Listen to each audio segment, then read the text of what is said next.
fa mën a génnee je rappelle qu'il est le président du Haut Conseil du dialogue social monsieur Dianté ñu ngi lay nuyu am mbégte dalal. maa ngi lay fay Mohamed man it maa ngi am mbégte ñëw ci sa émission bu mag bi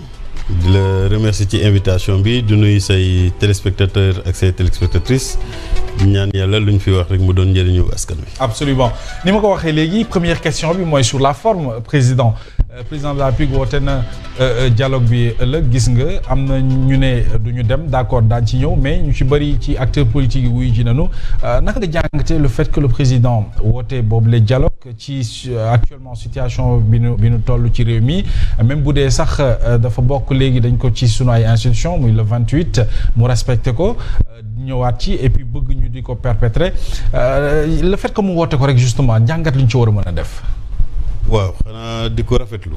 ndaxte daaw ñëpp xam nañ ne le 2 avril lañ ko jox lenge yi mai jot mu organiser dialogue national jégleel ko justice parce que gisoon nañ ne amoon na ay jafe-jafe yu bëri yoo xam ne surtout dernière année yi Sénégal jaar na ci te lu ëpp ci jafe-jafe yi ci justice la aaju woon mu jàpp na xëy na war nañ ko waxtaanee te surtout mu choisir le 28 mai pour une continuité républicaine parce que ki mu wuutu fii moo fi indi woon le 28 mu jàpp ne mu nekkatul bésu Macky Sall mais bésu askanu Sénégal la donc moom bu ñëwee dafa war a continuer loolu ak askanu Sénégal ren nag bi ñuy dëgmal le 28 mai déjà au mois d'avril bu ñuy célébrer fête nationale bi la joxe xibaar ne dafa bëggoon ren ñu waxtaan ci système politique parce que je crois que jafe-jafe noonu lañ mel boo jógee ci wàllu justice jéem a stabiliser foofu da ngay jaar ci feneen te xam nañ ne souvent Sénégal même bu dee li yeneen pays xam du loolu la ñu xam parce que man jotoon naa bokk ci benn kuréel sous-régional bi ñuy waxtaanee mbirum conflit yi ak nu ñuy fexe ba jàmm nekk ci biir réew yi ma ne leen daal Sénégal moom yàlla may nañu pour que même bu dee am na ay jafe-jafe mais laata ñuy def élection la mais en général bu ñuy xasee ba def élection bu ngoonee bi ñu joxe résultat yi le lendemain ñëpp dañuy dem liggéey waaw donc mais malgré tout même bu dee temporalité la am na foo xam ne jafe-jafe dafay am bien sûr léegi nag bu ñu waxtaanee loolu yëpp ba fànq loolu évidemment jàmm dina mën a wéy ci biir Sénégal absolument parce que bon ñun déjà ci lu ñu dénk mooy lan la ñuy fexee ba jàmm mën a am ci bërëb liggéeykaay yi mu jàpp ne au-delà de bërëb liggéeykaay yi ci wàllu politique également il faudrait que ñu waxtaanee ko léegi nag mu lancer appel pour ñu xalaat ñu waxtaan suñu biir sottante xalaat ci li jëm ci suñu système politique tout à fait boo ko déggee à première vue da nga yaakaar ne xëy na ñuy def politique rek la ñoom la ñu invité mais déjà préciser waat na xalaatam le 1er mai bu muy dajewaat ak ñiy liggéeyloon nit ñi ak liggéeykat yi ak nguur gi mu ne léegi il faudrait que mu nekk askanu Sénégal ci boppam mooy waxtaane système politique les forces vives de la nation mu ñoo waxtaane système politique bi parce que en réalité buñ ne politique jeexital bi moom mooy élection donc boo demee boo waxee élection am na ñoo xam ne ñooy sakku ay suffrage am ñoo xam ne ñooy joxe suffrage donc ñoom ñaar yëpp am nañu droit pour ñu waxtaan voilà ci ndaje bi bien alors le fait que mu woote ko président Dianté et puis am parti yi nga xam ne miin nañu leen lool ñu xam leen mën nañ ci lim RV bu Thierno Alassane Sall APR bi nga xam ne aujourd'hui def nañu 12 ans ci bopp réewu Sénégal ñu ne demuñu ban lecture la ñu mën a def ci loolu est-ce que ce Haut Conseil warul war a mën a def cette médiation au-delà ki ñu dénk dialogue bi fexe ba ñu participer ñoom. oui xam nga déjà maa ngi profiter di sargal bu baax a baax te di ko encourager ci liggéey boo xam ne moom mu ngi koy def. muy docteur Cheikh Gueye mi nga xam ne moom lañ dénk pour mu dox diggante acteurs yi. ndax mu yombal yëf yi pour que mu am un dialogue inclusif. moom mooy liñ ko sant te moom nekk également son cheval de bataille nan la ñuy fexe ba ñëpp mën a ñëw même ci ñi nga xam ne nee nañu ñoom ñëwuñu ñoom jot nañu TDR yi xam nga li ñu war a souligner ak le président Bassirou Diomaye mooy que chaque fois bu ñuy dem ci pour dem ci dialogue dafay am thème bu muy joxe tout à fait ren nag mu dem plus loin mu ne dañuy génne benn projet de TDR jox ko nit ñi ku nekk indi sa xalaat ba ñu mun a am un des TDR consensuel bi docteur Cheikh Gueye ñëwee yemul rek di jox nit ñi ay TDR pour ñu retourner ko. dafa ubbi benn plateforme mooy plateforme jubal jubanti dugal fa TDR yi bu ko defee au-delà des organisations sénégalais bu nekk mën nga lire TDR yi indi ci say input donc mu defoon ko ba le 12 mai. léegi à partir du 12 mai mu am comité boo xam ne moom mooy def la synthèse pour génne TDR yoo xam ne ñoom ñooy valable donc nee na il veut un dialogue inclusif ñu bëri ci ñoo xam ne demuñu wala déclaré nañu demuñu jot nañu TDR yi ñu joxe seen input après gannaaw loolu lañ taxaw leen ne dematuñu donc c'est-à-dire que même si physiquement ils ne sont pas présents mais ci TDR yi au moins joxe nañ seen xalaat donc voilà joxe nañ seen xalaat ne dañuy dem te ñoo ñi ngay dégg souvent ne ñoom nee nañu demuñu mooy ay waay politique yi en général mooy parti yi nga xam ne cité nga leen mais au-delà il y a plus de 500 organisations yoo xam ne ñoo ngi fay ñoo dinañ fa dem déjà jot nañ seen carton d'invitation yi te ba man ba waxtu bi ñuy waxtaan ak yow nii ay nit ñaa ngi may woo ne ma nan la ñuy dem ba egg ci dem ci dialogue bi donc c'est-à-dire que non seulement dialogue bi daf leen soxal mais sujet bu ñu ciy traité mooy système politique bi daf leen soxal parce que en réalité xam nga président Bassirou Diomaye mënoon na ne man opposant laa woon ma dem élection jox ma 54% dès le premier tour donc dew ma deuxième tour c'est historique ça lui donne une position confortable mu ne ñaareel bi mooy man Pastef laa bokk ak ñi ma àndaloon dem nañu élection même si moom il avait pris du recul parce que c'était le président de la République dem nañu on a 130 députés au niveau de l'Assemblée nationale sur 165 mun na surfer sur l'élan populaire qui l'accompagne mu ne léegi damay jël ay décisions te bu jëlee ay décisions sans concertation dina ko doon appliquer da ko doon appliquer wala mu ne léegi damay jaare par damay def ay réformes yóbbu ko Assemblée nationale maa fa am majorité ñu voté mu appliquer ko à tout le monde mu ne loolu du doxalin bi am nañu occasion pour dajale askanu Sénégal pour ñu waxtaan nañu waxtaan ci système politique bi ku nekk indi sa xalaat ci système politique bi bu ko defee buñ ci génnee bi am résolution ñu xool nuñ koy doxalee laata ñuy dem ci beneen élection. am ñu ne du dañu am na ñu ne demuñu moom laa la expliquer léegi mais yaa ngi koy rappeler léegi malgré tout le président dafa bëgg ñu am un dialogue inclusif c'est-à-dire bëgguñu ñu bedd kenn ñëpp dafa bëgg ñëpp bokk ñu waxtaanee ko cette posture du président de la République. oui c'est-à-dire que dafa wane ne moom. àndul rek ak ñoo xam ne ñoom ñoo ko votel pour mu ñëw au niveau de la présidence de la République wala ñoo xam ne dañoo àndoon ak moom ci wàllu politique ba ñu ñëw au niveau de la présidence de la République maanaam du rek sa coalition wala les alliés de Pastef yoo xam ne ñoo ñëw après au niveau des législatives mais dafa jàpp ne moom dafa war a tëddee njaaxanaay c'est le président de tous les Sénégalais te système politique bi moom moomu ko kuréel bu mu àndal moomu ko Sénégalais yëpp ñoo ko moom te yemul ci politique yëpp mais sénégalais yëpp la képp koo xam ne da nga am droit dem voter ji te bu élection jotee da ngay jël sa carte dem voter war nga mun a wax sa xalaat ci système politique bi parce que ñoom en tant que politique mun nañu am gis-gis ci système politique bi mais kii joxe suffrage bi également war a mun a gis kii bi xam nga jeexital bi mooy lan mooy tous les sénégalais parce que ñoom déjà ci réforme yi ñu bëggoon mooy képp koo xam ne am nga carte d'identité avant l'âge de 18 ans bés boo amee 18 ans mooy l'âge de la majorité ñu inscrire le directement au niveau du fichier maanaam doo ne man bëgg naa inscrire wala bëgguma inscrire donc dañu lay inscrire directement au niveau du fichier donc dañuy élargir sénégalais yi nga xam ne dañuy nekk sur le fichier mais au-delà de ñi ngi nekk au niveau du fichier que ku nekk mën a sawar bu ñuy élection am na rek nga sawar a dem voter ji mais loolu day fekk auparavant nga mën a joxe sa xalaat ci ni nga bëggee système politique bi tëddee je crois que war na mën a permettre à chacun d'entre nous ñu bu dee dafa am sax lu la naqari nga boole lu la neex lu la naqari nga dem foofu parce que français mooy naan tout ce qui se fait sans toi se fait contre toi. Absolument loolu leer na. te comme ni ma waxee mënoon na jël ay décisions appliquer ko ñëpp mu ne déedéet dinaa woote waxtaan te bu ma sañoon ñëpp ñëw. moo xam aji politique yi la ñu wala ñoo xam ne du ñu ay aju kii nitu politique mais ñëpp ñëw ñu sottante xalaat. voilà donc ñëpp dañoo waroon. de façon inclusive. voilà ñëpp dañoo waroon dem. wax ci système politique bi rawatina. acteurs politiques yi. parce que dans tous les cas boo amee sa kuréelu politique. bu élection amee. di nga bokk soit yow mii nga nekk candidat wala nga ànd ak ñeneen ñi ngeen am seeni candidat donc bu amee ay loi yoo xam ne dañ fay jóge wala ay décisions yoo xam ne dañu fay jóge ñu war ko traduire en loi évidemment daf lay concerner te bu la concerner it mun na am bu boobaa xëy na jamono ji da nga jàpp ne am na lu la naqari moo tax demoo mais bu boobaa di nga am lu la gën a naqari te doo ci mën dara. absolument alors ci noonu itam am na ñu ne dañuy dem te it wax nañu li tax ñi dem mais dañu am yeneen préoccupation président Dianté bokk na ci ñu may leen une opportunité xëy na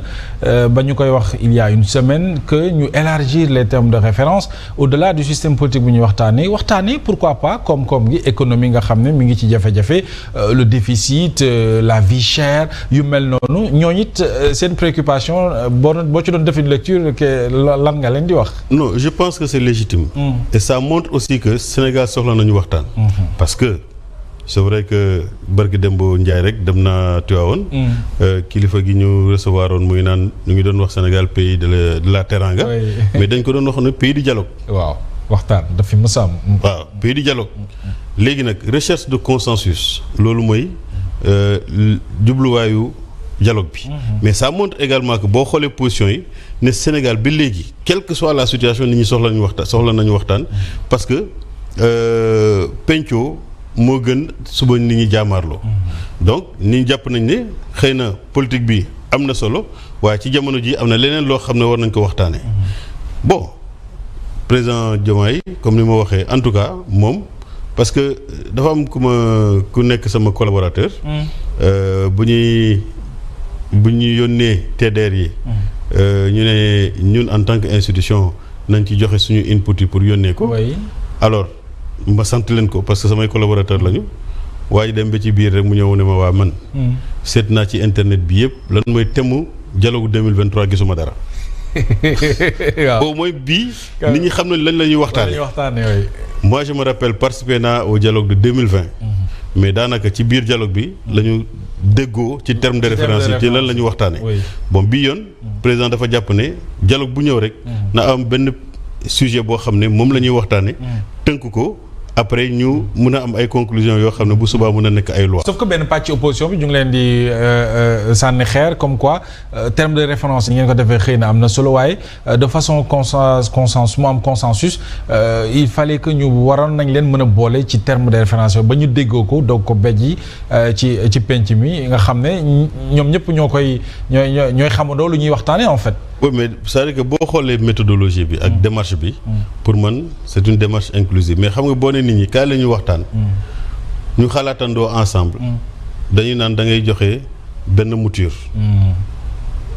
donc mouture bi nga xam ne moom la président de la République joxe. pour man c'est un texte martyr. maanaam ne man lii laa xalaat ne ci lii la ñu war a waxtaan yi ñooy axes yi. mu servir ñu de base. mu servir de base de travail. léegi nag moo gën mu ne leen bon système politique la ñuy waxtaanee. léegi waxtaan leen ci terme de référence bu boobaa. même bu ñu amoon 5 mois boo moytul du ñu déggoo. mais au moins am na benn canevas. léegi nag les gens vont réagir par rapport à ce canevas là. Oui. donc bu mu njëkk joxe. du mouture moom mouture initiale rek la. léegi mouture finale bi mooy bi yeneen input yi ñëwee. ñu mettre en place un comité. ñu xool. amaana sax texte bi mun na évoluer de façon à ce que moom mi nga xam ne moo joxoon texte initial bi il peut dire que mais ñii dañoo changer complètement mon texte mais li ci intéressant rek moom mooy que dafay xam ne moom joxe na idée originelle bi mais sénégalais yi en réalité nii lañ ko bëgg a teggee te bu boobaa dina ànd ak sénégalais yi ñuy waxtaan ci loolu. Absolument. Alors selon les termes de référence président que nous avons consultés il y a déjà 3 grandes thématiques qui structureront les discussions alors benn bu njëkk mu bëgg ñu waxtaanee bokk na ci première thématique bi démocratie liberté et droits humains toujours est-il que ces thématiques là dafay am solo lool débat yi nag dina jëm ci wàllu rationalisation des partis politiques mu bëgg ñu taxaw foofu nag acteurs yi dañ ci xaw a ñàkk déggoo am na ñu ne loolu waruñu ko sax war a waxtaanee ndax parti yi mu ne su ko war a wàññi am na ñu ne effectivement parti nag dafa bari ay la yooyu il faut que ñu xool naka lañ koy wàññee am na ñu yor parti mosuñu dem élection naka ngay jàngate loolu. oui xam nga moom la doon wax c'est-à-dire que dans tous les cas am na fi loi boo xam ne. mooy wax nan ngay def ba am parti politique. boo demee ba sam parti politique ba état bi reconnaître la ne yow sa parti bi. baax na ba ñu jox la récépissé am na li la war sa digganteeg loi bi sinon. am na ay daan yoo xam ne mun na la ci fekk. xam nga mun na ñëw rek léegi ci jubal jubanti. mu ne dama koy appliquer bu boobaa. du soxla wax ne dañuy wàññi parti yi xëy na dina am ay parti yu bëri yu dem te nit ñi mën nañu bañ a comprendre mais ba léegi moom bien vrai que am na loi boo xam ne war na ko mën a appliquer pour wàññi parti yi mu ne ba léegi nañ ko waxtaane parce que kilifa gi yu ñu seeti woon Tiwaawoon rappelé na ñu keroog bi ñu fa demee ne yonent bi sax moom la ko yàlla santoon ne del diisoo ak nit ñi balaa ngay jël décision donc je crois que ci démarche boobu la nekk ne nañu diisoo waxtaan ñu xool bu ñu demee ñun ñii suñu bopp bu ñu convaincre bu ñu am conviction que ni parti yi bëri nañu ñu xool nan la ñuy fexe ba rationaliser les partis politiques ku nekk am nga sa parti politique mais dernière élection yi fi jaar moo xam présidentielle la moo xam législative la moo xam local la nit ñi en coalition la ñuy dem n'est-ce pas donc ku nekk mën nga garder sa identité mais bu élection ñëwee nga dem am na ñeneen ñoo xam ne sax duñu dem faf ay élection daf may rappeler simplement ñun li ñu doon dal bi ñu nekkee au niveau donc du syndicat bëri na ay séminaires yoo xam ne demoon nañ ci ñuy wax ci l'émiettement du mouvement syndical ñu ne nañu fexe ba ñu boole syndicats yi jafe na nag pour ñu am une organisation une unité organique mais man dama leen doon naan que d'accord naa ne dañu war a boole syndicats yi mais déjà syndicats yi dañuy dem en unité d'action maanaam bu ñu naree yëkkati ay grève day naan nañu dajalew ñu créer benn grève loolu moo ñu permettre ba ñu demoon ba am grand cadre des syndicats de l'enseignement amoon na organisation interne syndicats yi bëriwoon nañu 40 wala 50 syndicats la woon mais bu ñu demee ñu ne diw mooy coordonné moo yore suñu kaddu lu mu wax ñun ñoo ko wax lu mu def ñun ñoo ko def donc à partir de ce moment-là il y avait pas de conflit entre le gouvernement et les syndicats n'est-ce pas bon xëy na après ñoom seen bopp ils ont vu que c'était un monstre tellement grand qu'il fallait l'éclater ñu ne léegi nañ dem ci élection de représentativité fixer une barre ne léegi ñëpp képp koo xam ne da nga bëgg a waxtaan ak gouvernement bi da ngay dem ci élection bi boo amee suffrage bi nga mën a bokk ci ñoo xam ne dañuy waxtaan ak yi ñoo amul nañu dem xam nga mënoon nañ def loolu ne par exemple bu ñu amee élection képp koo xam ne bokkoo ci élection yi bu boobaa dañuy considérer ne yow doo parti parce que dañuy créer parti pour mën a participer à des compétitions mais li ëpp solo mooy nit ñu waxtaan bu dee dañu ne léegi dañuy def ay courant de pensée ñu ne par exemple képp koo xam ne da ngay xalaat comme ni socialiste di xalaatee ngeen fexe waxtaan seen biir ngeen booloo nekk benn moo xam parti politique lañ koy wax moo xam coalition lañ koy wax et cetera comprendre nga mais loolu yëpp dafa jàpp ne il faudrait que acteurs yi ci seen bopp ci waxtaan lay mën a am bu ñu waxtaanee ba déggoo ci dara ñu jël loi à partir de ce moment-là ku nekk doxee noonu xëy na ça n'empêcherait pas que nit ñi am seen parti politique mais après boo créer sa parti politique am sa idéologie am sa courant de pensée da ngay dem fekki ñële nga ànd ak ñoom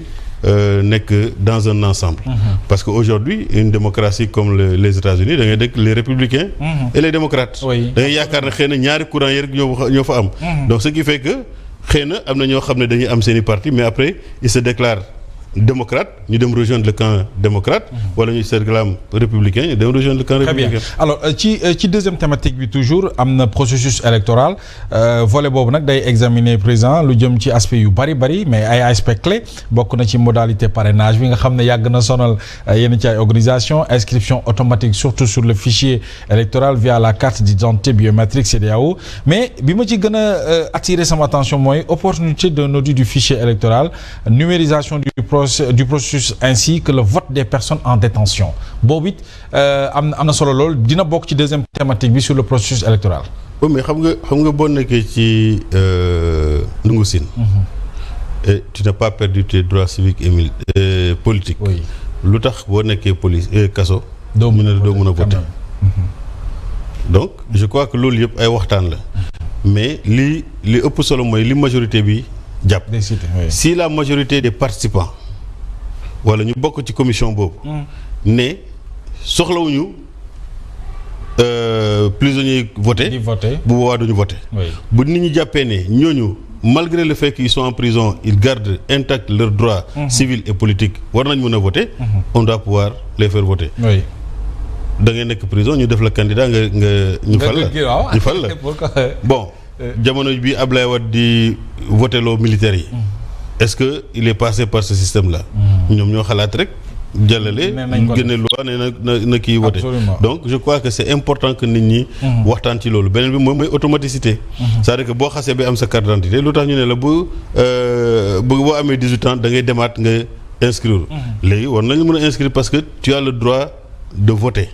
n'est-ce pas xëy na après boo amee loo xam ne dab na la ci diggante bi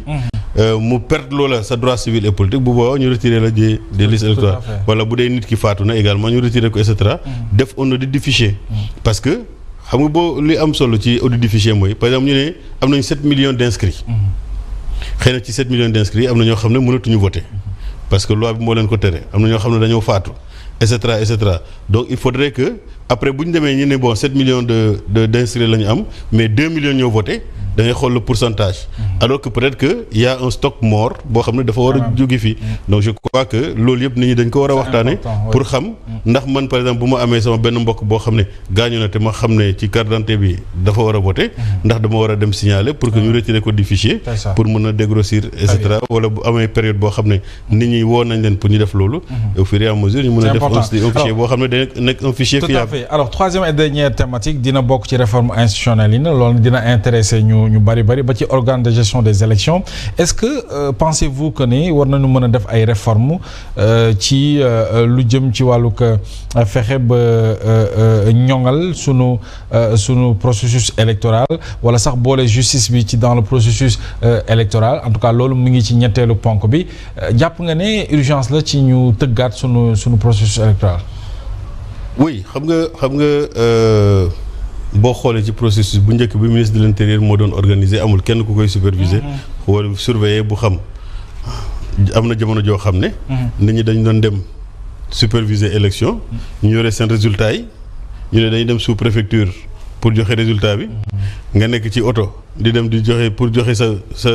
résultat bureau bi nga digg ñu koy wax ci rajo te yow yaa ngi ko yor absolument mu jaaxaloon ñu alors amoon na jamono joo xam ne dañ doon voté amuñu woon carte d'électeur ba carte d'identité ngay dem nga yóbbu nga voté amuñu woon urne isoloir xam nga yooyu yëpp après dañu indi ay mesures parce que nous sommes une démocratie qui est en train d'être construite donc on a une démocratie en construction donc tey jii je considère que aspect bu nga wax noonu. muy réforme yi jëm ci processus électoral. voilà donc loolu dafay permettre ñu mën a améliorer notre système bi surtout système élection. c'est ça ñu dem ba jamono ñu ne léegi dañuy am observatoire national. des élections mu ne ONEL. quand même ñu dem ba ci biir ñu am léegi. mooy bi nu mu tuddati Sénat. ñu am Sénat. Est-ce qu'on va pas aller vers un organe indépendant qui organise les élections? Quand même, oui. N'est-ce pas? bi nga xam ne bu dee am na ay données yoo xam ne ministre de l'Intérieur moo ko yore. mu jëbbal ko données yooyu parce que moom mooy defar carte d'identité mooy defar carte d'électeur yi et cetera. mu jëbbal ko yooyu. mu mun a am léegi son fichier. muy organiser les élections. mais de façon indépendante. C'est une bonne proposition. mu dem de façon plus que élection bu ñu jëm acteurs yi dañuy naan non nous voulons. léeg-léeg dañuy indépendant. voilà wala nga dégg ay acteurs yu ne dañuy récuser tel boo xam ne moom moo nekk au niveau de la Sénat. parce que dafa jege président de la République wala dafa et cetera et cetera. quelque chose comme ça. bu ñu amee benn organe indépendant boo xam ne moom bokkul fenn. dafay tëddee njaaxanaay mooy organiser élection yi xëy na dafay gën a dalal xelu acteurs yi pour ñu mën a dem vers ce système là donc je pense que yii yëpp c'est des thèmes extrêmement intéressants yoo xam ne nit ñi war nañ ci mën a waxtaan xam nga am na beneen boo xam ne defe naa wax nga ko di deuxième commission bi mooy réforme pour ñu xam léegi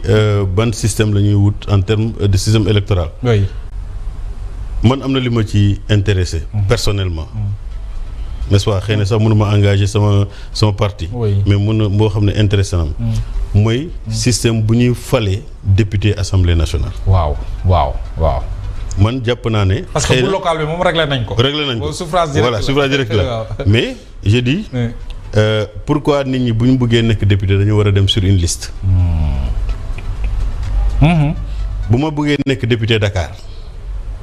est-ce que awma droit ma nekk candidat à l'élection à la députation pour Dakar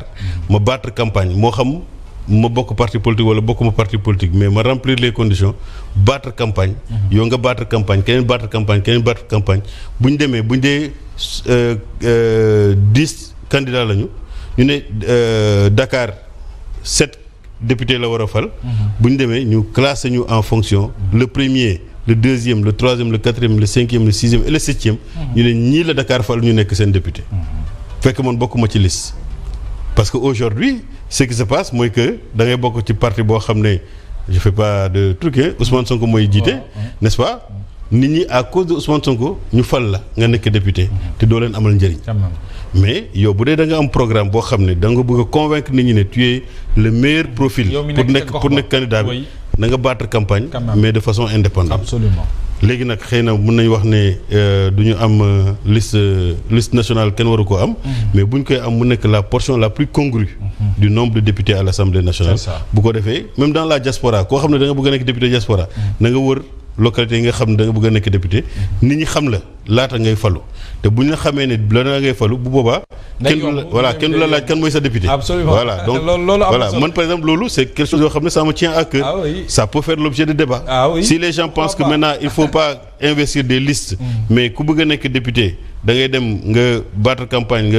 nga nekk candidat au niveau de sa gox bi. nga wër comme ni boo bëggee nekk président de la République. Oui. doo bokk ci liste. Pourquoi pas. doo bokk ci liste da ngay jóg ne man maa bëgg a nekk président de la République nga wër Sénégal Sénégalais yi convaincre leen pour ñu fal la. Très bien. Donc je là pense aussi que c'est c'est une ça. belle proposition mais maintenant bu ñu waxtaanee lii yëpp nag président Dianté il y a des recommandations consensuelles qui sont attendues aujourd'hui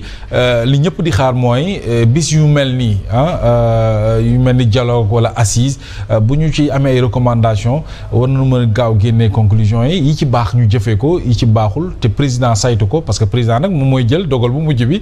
ñu tegee ko de côté alors dañuy wax ne Sénégal mën na waxtaan mën na dialoguer mën na def ay réformes yu baax am nañ on a de très belles réformes maintenant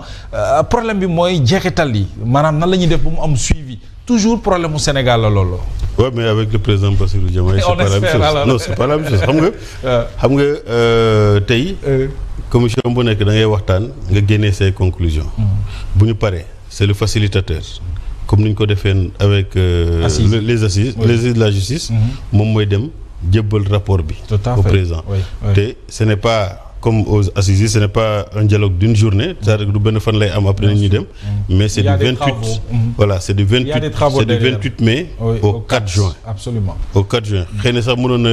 gën a sori loolu si ce n'est pas la Tabaski qui intervenait mais au moins je pense que pendant une semaine les gens peuvent produire quelque chose te proposer ko président de la République léegi nag moom il ne fait pas comme l'autre qui dit que bu ngeen waxtaanee ba pare man dinaa ci jël li ma arrangé ma sànni li ci des n'est-ce pas Abdou Diouf daan na wax ne du ma ci changer benn virgule mais moom dafa ne nit ñi waxtaan leen ngeen juboo ci benn consensus indil ma ñu xool nuñ koy defee ay loi mu appliquer wu à tout le monde donc c'est quelqu'un qui est prêt à appliquer tout ce qui ressort d'un consensus national donc bu ñu fa amee consensus loo xam ne xam nga tey jii am na ñoo xam ne dañuy naan wéy daaw réforme yi ñu defoon ci assise de la justice ba léegi kenn gisul dara mais au moins moom saa bu génnee dina wax sénégalais yi fan la toll ci réforme yi c'est important am na loo xam ne dafa war a nekk loi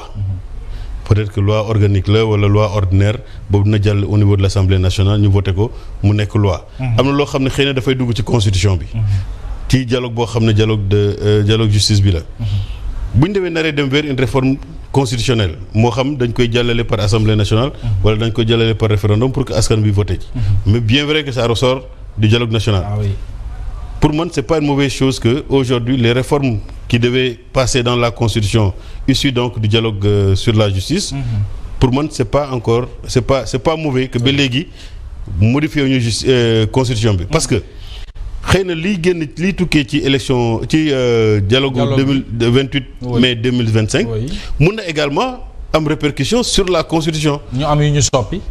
soppi bu boobaa nag li ñu jëlee ci dialogue justice bi boole ko ak li ñu jël ci dialogue politique bi ñu dajale yëpp dugal ko ci constitution bi bu ko defee réforme bi mën a nekk une réforme globale c'est ça mu gën chaque mois ou chaque année nga am ay réformes yoo xam ne da nga koy indi au niveau de la constitution donc les choses se passent très bien et je pense que li ñuy ñaan rek mooy que ni dialogue bi mën a indi ay recommandations yoo xam ne dañ koy gaaw a traduire